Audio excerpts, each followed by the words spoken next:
आइए आइए भैया, अच्छी अच्छी चिड़िया ले जाइए।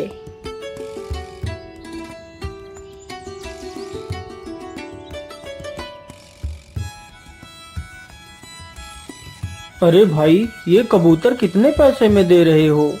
भैया जी, यह कबूतर केवल 50 रुपए का है। नहीं नहीं भाई, 50 रुपए तो बहुत ज्यादा मांग रहे हो। मैं तो इस कबूतर के सिर्फ 30 रुपए दूंगा।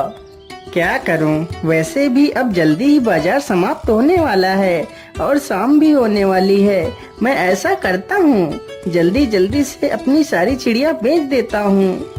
अरे भाई, तुम कहाँ खो गए? क्या बात है? अरे कुछ नहीं भाई, ठीक है, तुम इसे 30 रुपए में ही ले लो। वो आदमी जल्दी से 30 रुपए निकाल कर देता है और कबूतर को ले लेता है। वह शिकारी देखते ही देखते कुछ ही देर में अपनी सारी चिड़िया बेच देता है। अरे वाह वाह, आज तो काफी सारे पैसे इकट्ठे हो गए हैं। चलो अब मैं जल्दी से सब्जियां खरीद कर घर वापस चलता हूँ।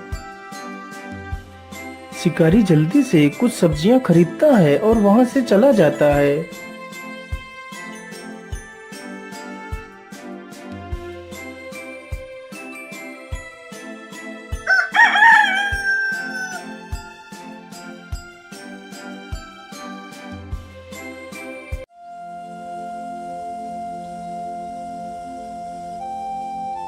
अजी, सुबह हो गई है और कितना सोओगे आप? क्या आज आप शिकार पर नहीं जाओगे?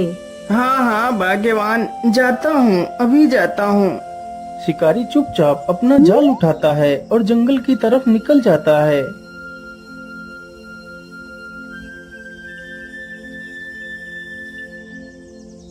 शिकारी चलते चलते जंगल में काफी दूर निकल जाता है।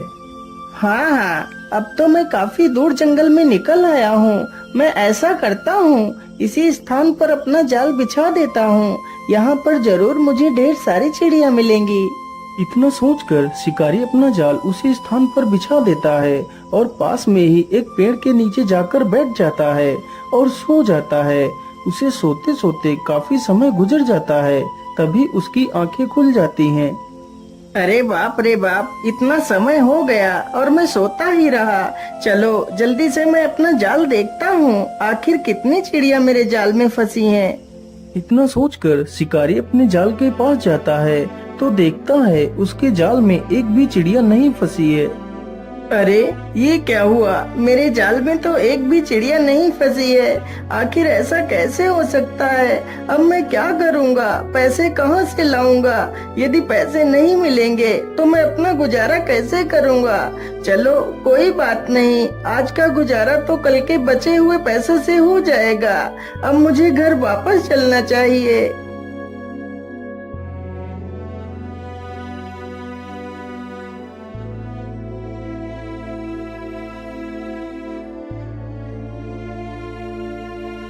अगली ही सुबह शिकारी जल्दी उठ जाता है और जाल लेकर जंगल की तरफ निकल जाता है।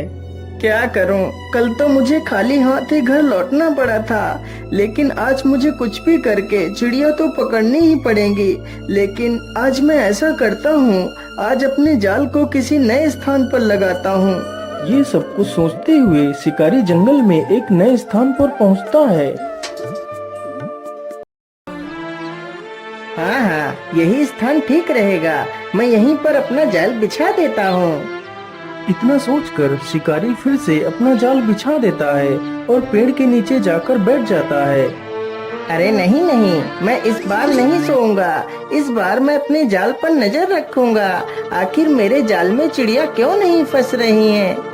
तभी देखते ही देखते कुछ ही देर में उसके जाल में कई सारी चिड़िया आकर फंस जाती हैं। तभी एक लोमड़ी उसके जाल के पास आती है और जाल को पकड़कर खींच लेती है, जिससे जाल में फंसे सारे कबूतर फर से उड़ जाते हैं। अरे रे रे दुष्ट लोमड़ी, ये तूने क्या कर दिया? मेरे सारे पंछियों को तूने छुड़ा दिया। मैं तुझे जिंदा नहीं छोड़ूंगा। शिकारी जल्दी से एक डंडा उठाकर लोमड़ी की तरफ दौड़ता है। लोमड़ी तुरंत वहां से भाग खड़ी होती है। बेचारा शिकारी उसका पीछा करते करते काफी दूर निकल जाता है। लोमड़ी देखते ही देखते जंगल में एक झाड़ी में घुस जाती है। अरे बाप रे बाप, इसके पीछे भागते भागते तो मेरी सांस ही फूल गई, लेकिन लोमड़ी तो हाथ नहीं लगी। जिस पेड़ के नीचे शिकारी खड़ा था उसी पेड़ पर एक पक्षी रहता था। तभी उस पक्षी ने अपना मल त्यागा तो वह मल सीधा उसी शिकारी के ऊपर जा गिरा। अरे राम राम राम, मैं तो वैसे इतना परेशान हूँ, ऊपर से इस पक्षी ने मेरे ऊपर ही मल कर दिया। छी छी। तभी शिकारी अपने हाथों से ही उस मल को साफ करने लगता है। अरे ये क्या, ये मल तो सोने की तरह चमक रहा है, कहीं यह सोना ही तो नहीं? अरे हाँ, यह तो सोना ही है। इस पेड़ के नीचे तो कितना सारा सोना पड़ा है, इतने सोने में तो मेरा पूरा जीवन सुखमय कट जाएगा। लेकिन इतना सारा सोना आखिर किस पक्षी ने किया है? जरा मैं इस पक्षी को देख लेता हूँ। शिकारी तुरंत ही पेड़ से दूर हटकर देखता है तो एक सुंदर सा सफेद रंग का पक्षी पेड़ पर बैठा है। अरे वाह, यह पक्षी तो दिखने में कितना आकर्षक है। जितना ही यह दिखने में आकर्षक है उतना ही ज्यादा यह काम का भी है।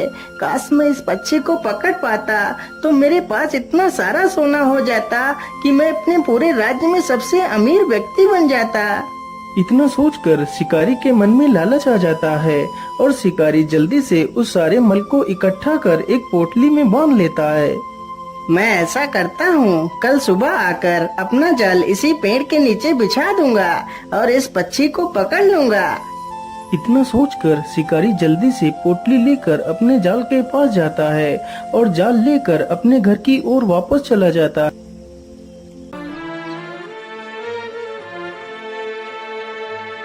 अरे भाग्यवान, तुम कहाँ हो? देखो मैं तुम्हारे लिए क्या लेकर आया हूँ।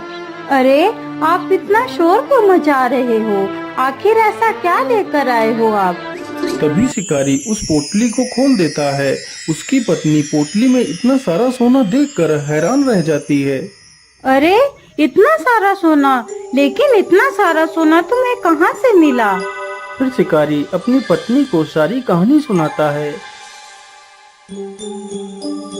भाग्यवान, यदि वह पक्षी हमारे हाथ लग गया तो हमारी सारी गरीबी चुटकियों में ही खत्म हो जाएगी और हमें पूरे जीवन कोई काम नहीं करना पड़ेगा। हमारी आने वाली पुश्तें राज करेंगी, राज।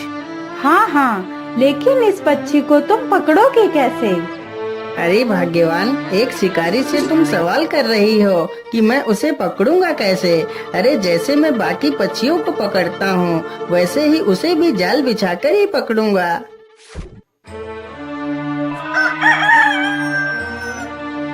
अगली सुबह ही शिकारी जाल उठाता है और जंगल की तरफ निकल पड़ता है।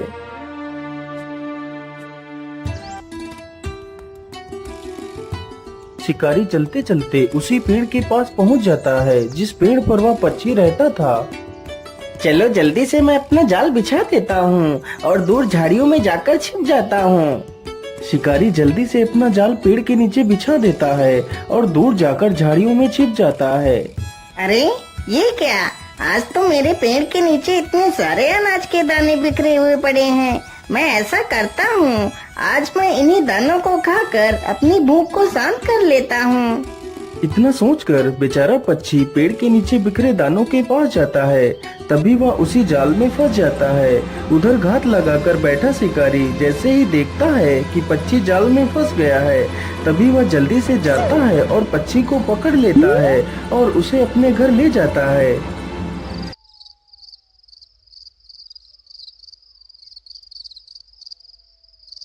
अरे भाग्यवान, देखो देखो, मैं उस पक्षी को पकड़ कर ले आया हूँ। अरे वाह वाह, आपने तो कमाल ही कर दिया। अब तो हम जल्दी ही अमीर हो जाएंगे। लेकिन भाग्यवान, हमने पक्षी को तो पकड़ लिया है, लेकिन मेरे मन में एक डर बैठ गया है। अजी, अब आपके मन में कैसा डर बैठा हुआ है? अरे भाग्यवान, हमने इस सोना देने वाले पक्षी को तो पकड़ लिया है, लेकिन जब कभी इसकी खबर राजा को मिल गई कि मुझे ऐसा कोई विचित्र पक्षी मिला है, तो राजा हम दोनों को फांसी पर ही चढ़ा देगा। अरे हाँ, आप बिल्कुल ठीक कहते हो। हमने इस बारे में तो कभी सोचा ही नहीं। हाँ, अब तुम ही बताओ भाग्यवान, हमें क्या करना चाहिए? अजी, यदि आप मेरी मानो तो आप कल सुबह ही इस पक्षी को लेकर राजा के पास जाओ और इस पक्षी की विशेषता बताकर राजा को सौंप दो। हो सकता है राजा खुश होकर तुम्हें कुछ कीमती इनाम दे दे। हाँ हाँ भाग्यवान, तुम बिल्कुल ठीक कहती हो। मुझे ऐसा ही करना चाहिए। मैं कल सुबह ही इस पक्षी को लेकर राजा के पास जाऊंगा।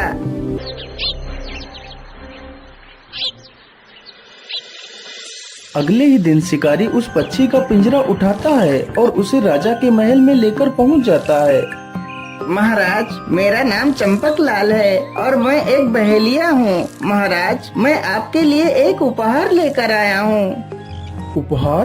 कैसा उपहार? आखिर तुम मेरे लिए क्या उपहार ला सकते हो? महाराज, मैं कल शिकार के लिए जंगल गया था तो मुझे सोने का मल करने वाला यह पक्षी मिला है। क्या? सोने का मल? क्या यह पक्षी सोने का मल करता है? क्या तुम ये सत्य बोल रहे हो? जी हाँ महाराज, यह पक्षी सोने का ही मल करता है। शिकारी की यह बात सुनकर सभा में बैठे सभी लोग हैरत में पड़ जाते हैं। आखिर कोई पक्षी सोने का मल कैसे कर सकता है? अरे वाह चंपक, मैं तुमसे बहुत प्रसन्न हूँ जो तुम ऐसे विशेष पक्षी को मेरे पास लेकर आए हो। इससे हमारा राज्य और भी ज्यादा संपन्न हो जाएगा। मंत्री जी, तुम जल्दी से जाओ और 100 सोने की मोहरें लेकर आओ और चंपक को मेरी तरफ से उपहार में दे दो। महाराज क्षमा कीजिए, लेकिन क्या कभी आपने सुना था कि कोई पक्षी सोने का मल करता है? ऐसा तो असंभव है महाराज। जरा सा विचार कीजिए, फिर कोई फैसला कीजिए। वैसे मंत्री जी ठीक कह रहे हैं। मैंने आज तक तो कभी भी ऐसे पक्षी के बारे में ना ही सुना है और ना ही देखा है। कहीं यह चंपक मुझे मूर्ख तो नहीं बना रहा? हाँ मंत्री जी, तुम एकदम ठीक कह रहे हो। मैंने आज तक कभी भी ऐसे पक्षी के बारे में नहीं सुना है। अब तुम ही बताओ मंत्री जी, मुझे क्या करना चाहिए? महाराज, इस बहेलिए से इस मासूम पक्षी को लेकर आजाद कर दीजिए। यही हमारे लिए ठीक रहेगा। और हाँ महाराज, इस पक्षी को आप अपने हाथों से खुद आजाद कीजिए। मंत्री की यह बात सुनकर राजा मंत्री की बात से सहमत होकर उस पक्षी को आजाद कर देता है। पक्षी जैसे ही आसमान में उड़ता है तो वो फिर से अपना मल राजा के ऊपर ही कर देता है। तभी राजा देखता है कि उस पक्षी ने वास्तव में सोने का मल किया है। अरे, यह तो सचमुच का सोना ही है। मंत्री जी, ये तुमने क्या करवा दिया? तुमने हाथ में आया हुआ इतना सारा धन निकलवा दिया। पक्षी वहाँ से उड़ता हुआ दूर किसी दूसरे स्थान पर चला जाता है। दोस्तों, हमें कभी भी इतनी जल्दी दूसरों की बातों में नहीं आना चाहिए। हमें कोई फैसला लेने से पहले उस पर अच्छे से विचार विमर्श कर लेना चाहिए।